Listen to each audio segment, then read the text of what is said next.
afternoon, boys and girls. My name is Donovan Gordon, and I'd like to read a story for you. This story is entitled The Garden. Frog was in his garden. Toad came walking by. "What a fine garden you have, Frog," he said. "Yes," said Frog. "It is very nice. But it was hard work." "I wish I had a garden," said Toad. "Here are some flower seeds. Plant them in the ground," said Frog, "and soon you will have a garden." "How soon?" asked Toad.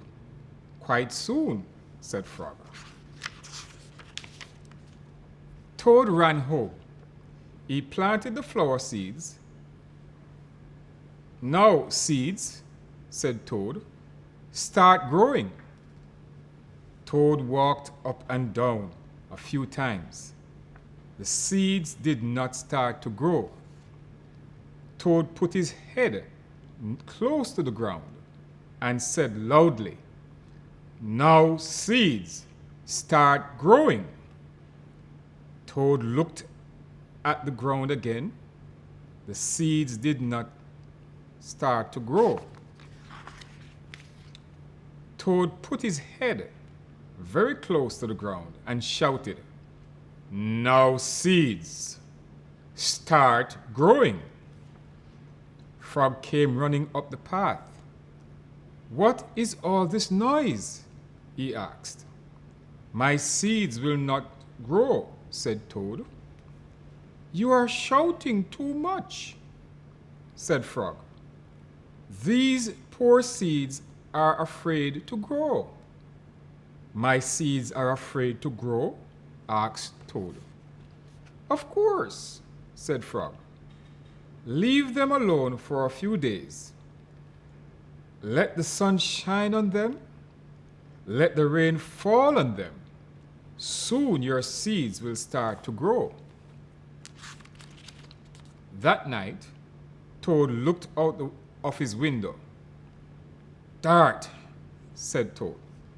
My seeds have not started to grow. They must be afraid of the dark." Toad went out to his garden with some candles. "I will read the seeds a story," said Toad. "Then they will not be afraid." Toad read a long story to his seeds. All the next day, Toad sang songs to his seeds. All the next day, Toad read poems to his seeds.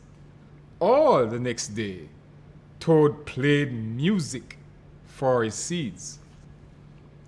Toad looked at the ground. The seeds still did not start to grow. "What shall I do?" cried Toad. "These seeds must be the most frightened seeds in the whole world." Then Toad felt very tired and he fell asleep. "Toad, Toad, wake up," said Frog. "Look at your garden." Toad looked at his garden. Little green plants were coming up out of the ground. "At last," shouted Toad, "my seeds have stopped being afraid to grow, and now you will have a nice garden too," said Frog. "Yes," said Toad, "but you were right, Frog. It was very hard work." Here ends the story.